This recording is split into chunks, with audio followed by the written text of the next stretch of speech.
Her name was Diana Keller. She was 35 years old, standing in a sunlit beach house in Santa Monica, surrounded by people who believed they knew her life. At her own baby shower, a pregnant woman walked through the door, looked straight at Diana's husband, and called him honey. The room didn't react at first. Then the woman turned to Diana, calm, almost gentle, and said she was his real wife, that she had been married to him for years, and that the child she was carrying belonged to him. She didn't just speak. She showed proof. Photos, mess, docs that looked too real to question. And just like that, the room shifted. People who had been smiling seconds ago started whispering, then judging, then choosing sides. Her husband kept saying he didn't know the woman. His voice didn't sound fake. But the evidence didn't look fake either. For a moment, everything Diana had built, every year, every sacrifice, felt like it was about to collapse in front of everyone she knew, until she asked one question. And the woman froze. Before we go any further, tell me this.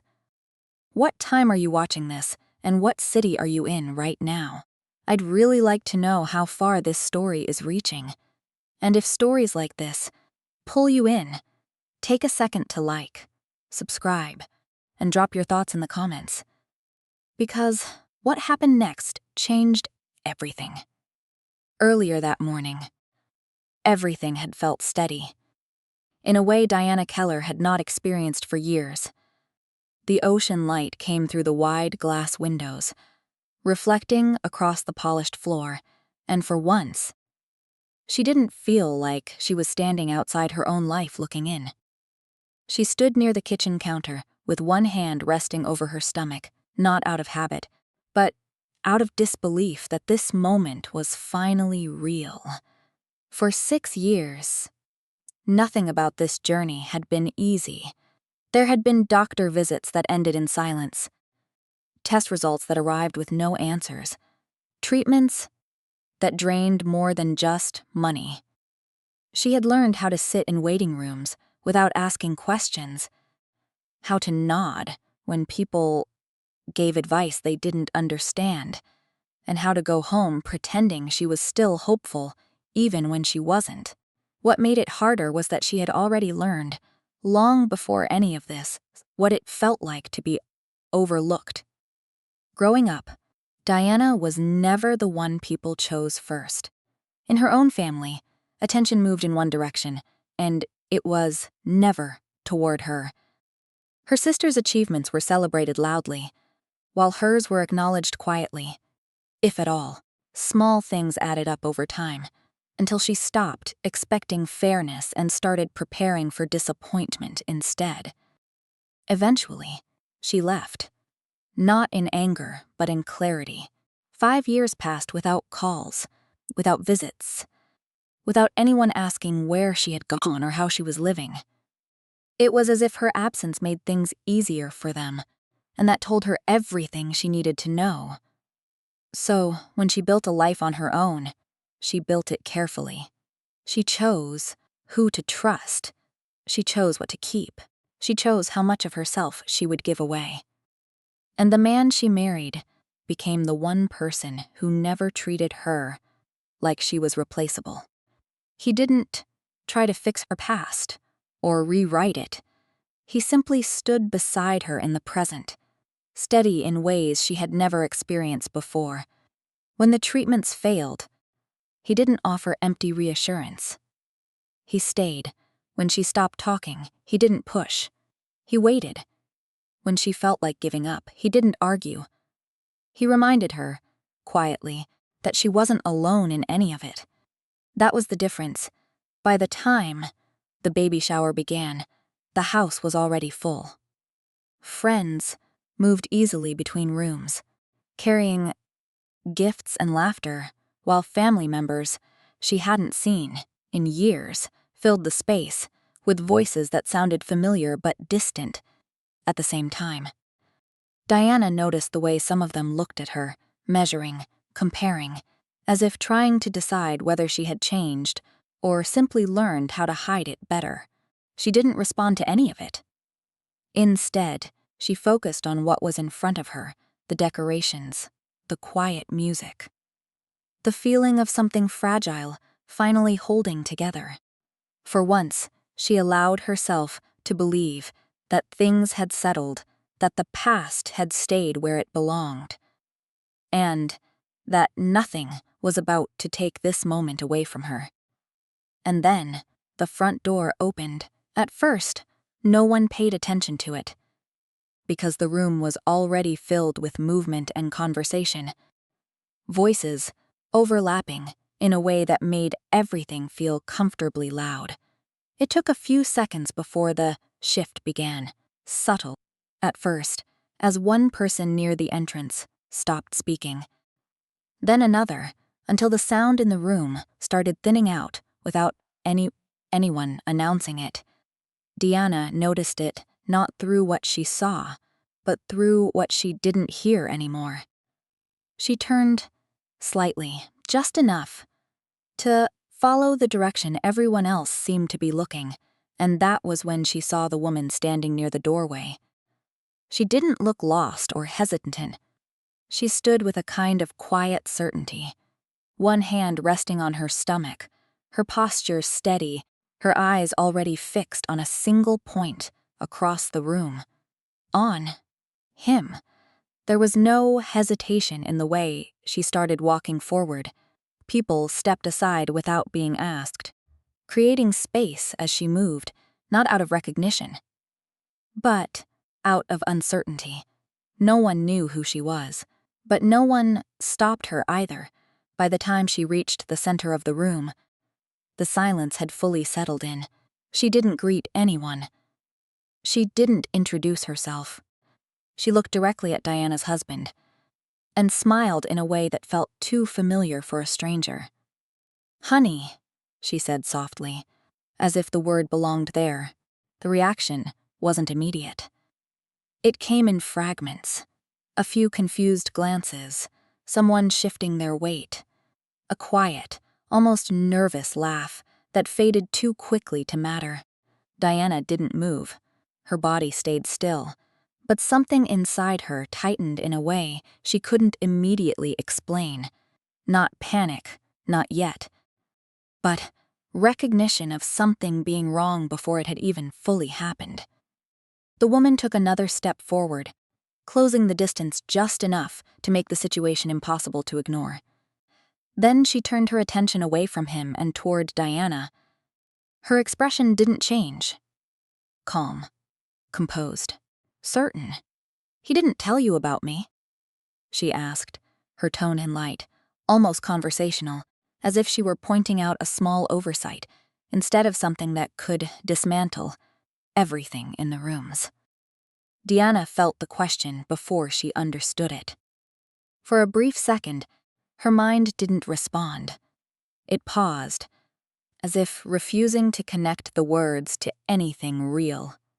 When she finally looked at her husband, his reaction didn't match the situation. He wasn't defensive. He wasn't angry. He looked confused. Fused. Not the kind of confusion someone performs when they are caught, but the kind that comes from not recognizing what is happening at all. His expression stayed fixed on the woman, searching, as if trying to place her in a memory that didn't exist. "I don't know you," he said, his voice low but steady enough to carry through the silence. The woman let out a small breath, almost a laugh, though it didn't carry any humor.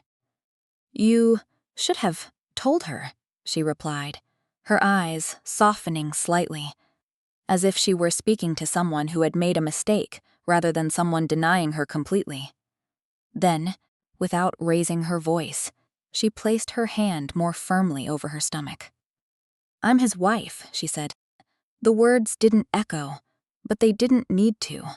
They landed exactly where they were meant to. And for the first time since she walked in, the room reacted all at once. Within minutes, the room turned against him. It didn't happen all at once.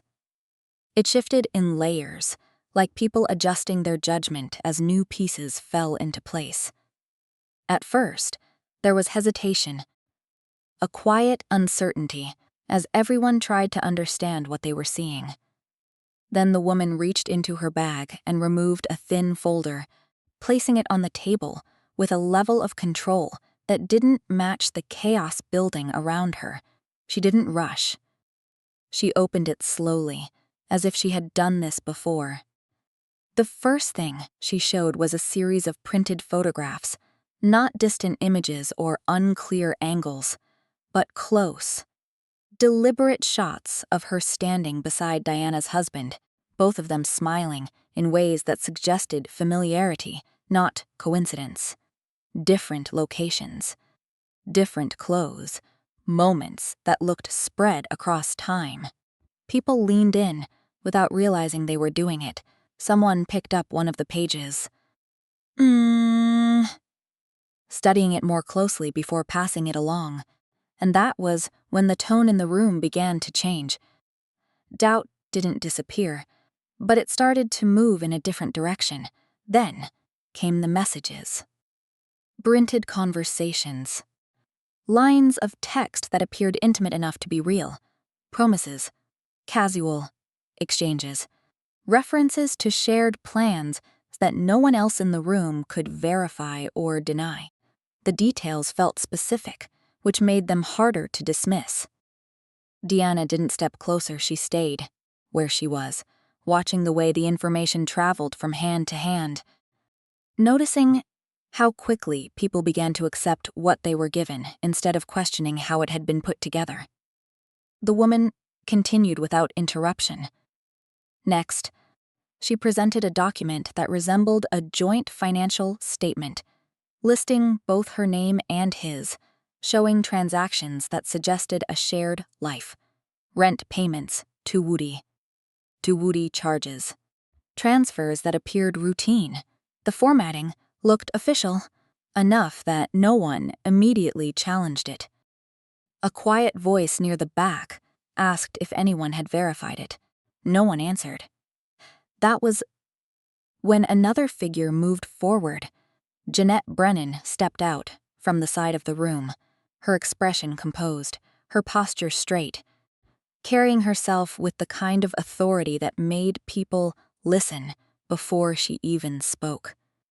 She glanced briefly at Diana, then at the papers, and picked one up as if she had every right to examine it. "This doesn't look fabricated," Janet said, her tone measured, not emotional, which made it more convincing. "These kinds of records aren't easy to fake." The statement didn't prove anything, but it shifted the weight of the situation. Others began to follow her lead. Questions were no longer directed at the woman. They were directed at him. Why hadn't he mentioned anything, how long it had been going on? What else had been hidden? He answered each one, but his voice was no longer enough to carry against what people thought they were seeing. The woman added one more piece. A printed report from a medical clinic detailing prenatal visits, dates, and a listed father's name that matched his exactly. The layout mirrored official paperwork, complete with codes and signatures that looked authentic at a glance. That was the moment the room stopped resisting. Judgment replaced hesitation. Diana could feel it in the way people looked at her now, not with confusion, but with a kind of quiet pity that felt heavier than accusation. It was as if the outcome had already been decided, and she was the last person expected to accept it. Jeanette set the papers down carefully. "Diana," she said, her voice softer now, but carrying further than before, "you need to look at this clearly." It sounded like concern. It didn't feel like it. But something didn't add up. It wasn't a single detail that stood out. It was the way everything fit together too neatly, as if each piece had been arranged to create a picture rather than reveal one. Diana didn't move closer to the table, didn't reach for the documents, didn't try to defend anything out loud. Instead, she watched. She watched the woman's timing. Every pause felt intentional. Every answer came just quickly, enough to sound natural, but never early enough to interrupt the growing tension. The control in her voice didn't match someone who was desperate to be believed. It matched someone who expected to be. Then Diana shifted her attention, not to the papers, not to the woman, to her husband. He wasn't arguing the way people expected him to. There was no frantic attempt to explain every detail, no scattered excuses, no contradictions. He stood there, repeating the same thing with a consistency that didn't change under pressure. He didn't recognize her. That detail stayed the same. Diana had spent years learning how to read silence, how to understand what people didn't say when they were trying to protect themselves. What she saw now didn't resemble someone hiding something. It resembled someone trying to understand how he had been placed inside a story he didn't belong to. That difference mattered. Around her, the atmosphere continued to shift. Voices grew more certain, more confident in conclusions that had been formed too quickly. A few people stepped farther away from him, as if distance could separate them from whatever they believed he had done. Jeanette remained near the table, her posture unchanged, occasionally glancing at Diana as if waiting for a reaction that hadn't come. That was when Diana noticed something else. Jeanette wasn't surprised. Not in the way others were. There was no hesitation in how she examined the documents, no confusion in the way she spoke. She didn't ask questions. She guided them. Subtly. Carefully. Enough to shape the direction of the room, without appearing to control it. Diana let that realization settle without reacting to it. Then she looked back at the woman. The confidence was still there, but it had changed slightly. It wasn't as steady as before. There were small fractures now, almost invisible, unless someone was paying close attention. A hesitation before speaking, a flicker of uncertainty when no one responded immediately.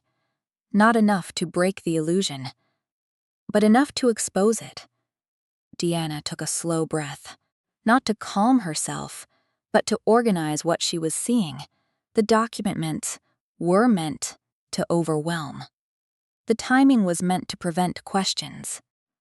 The reactions in the room were meant to pressure her into accepting a version of events that hadn't been proven, only presented.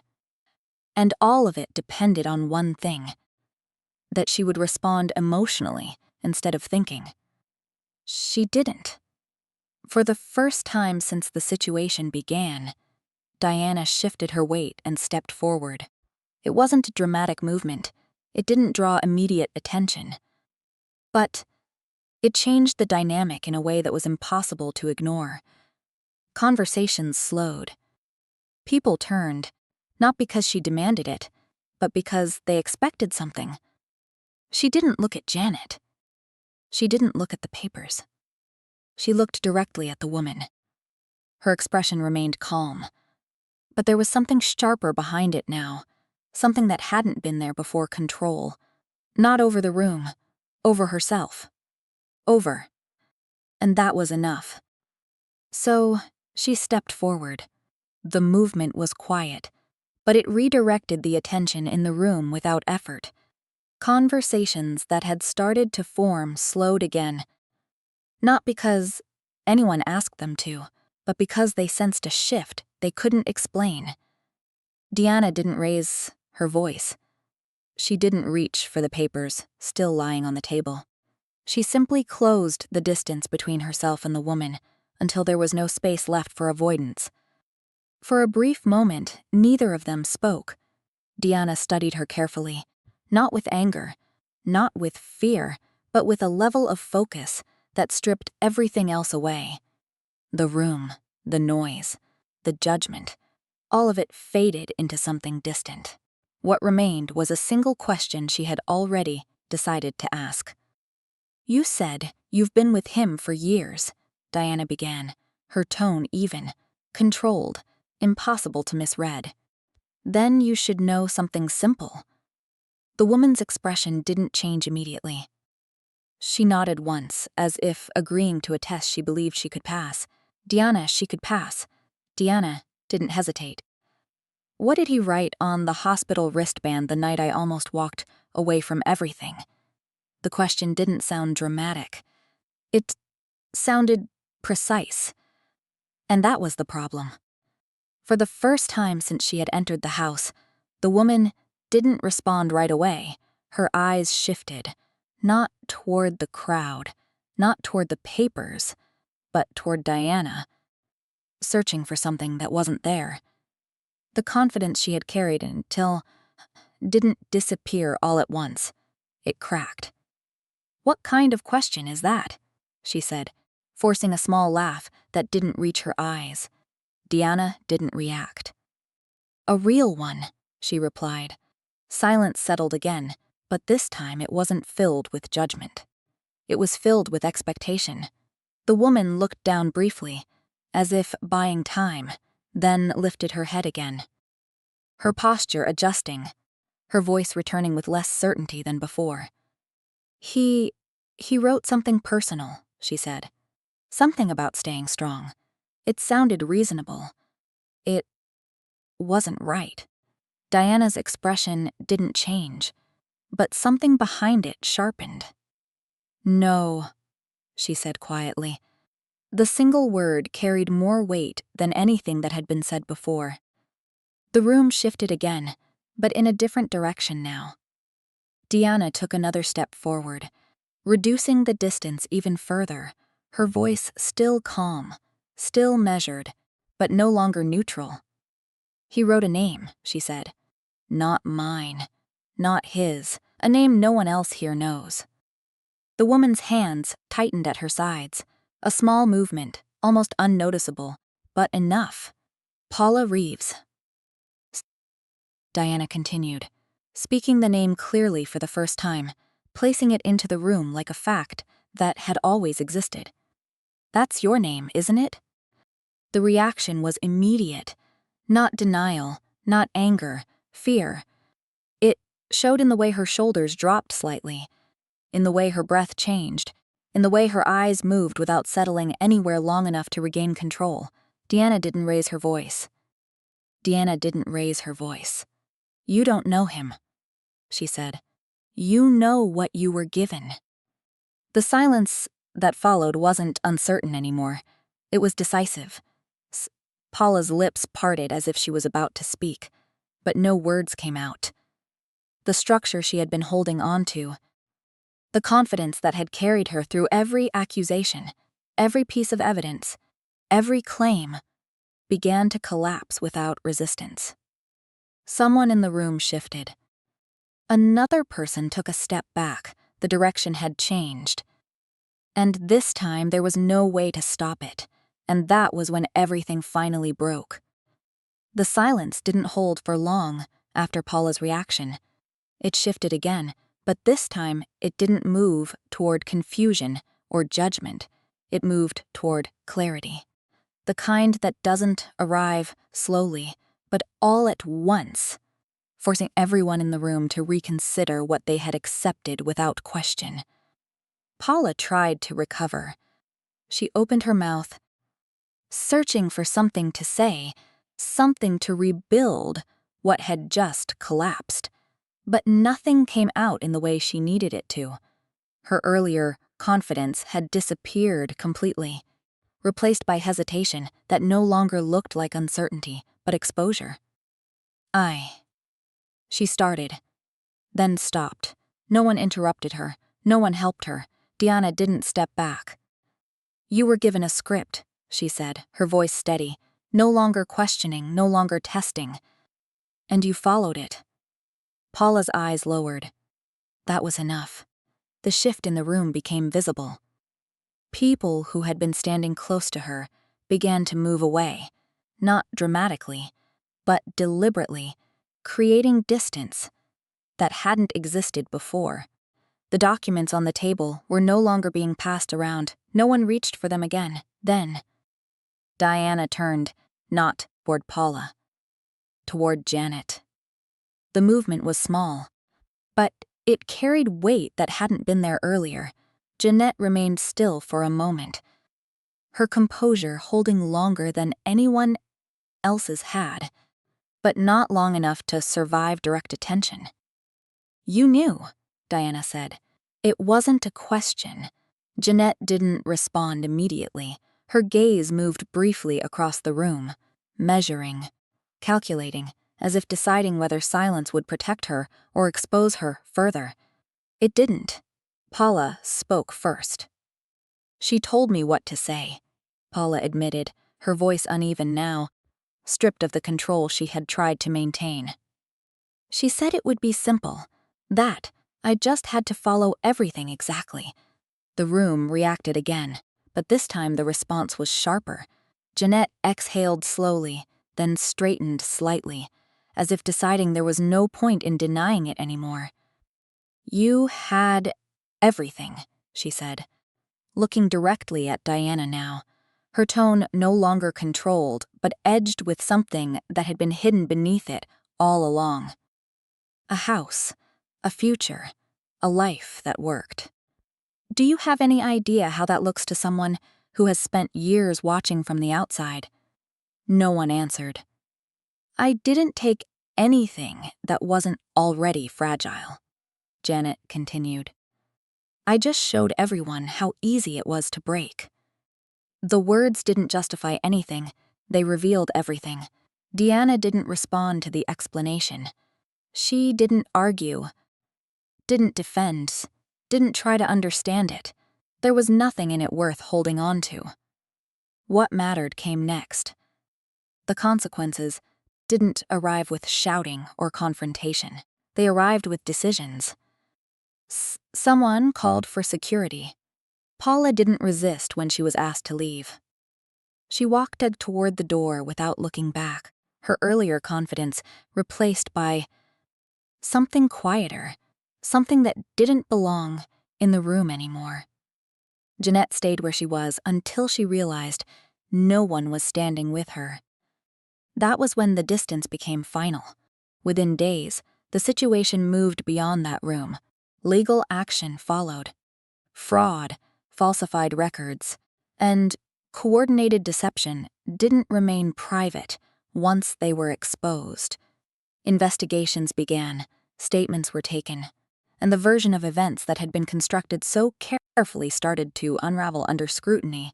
Janet lost more than position. She lost access. She lost credibility. She lost the place she had tried to control. Diana didn't attend any of it. She didn't need to. Some endings don't require presence to be complete. What she did choose was simpler. Distance. From the people who had doubted without asking. From the voices that had turned too quickly.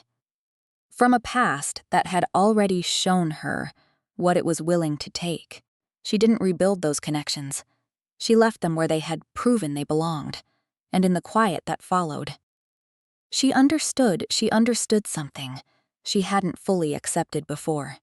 Trust isn't proven when everything makes sense. It's proven when nothing does, and you still know where you stand.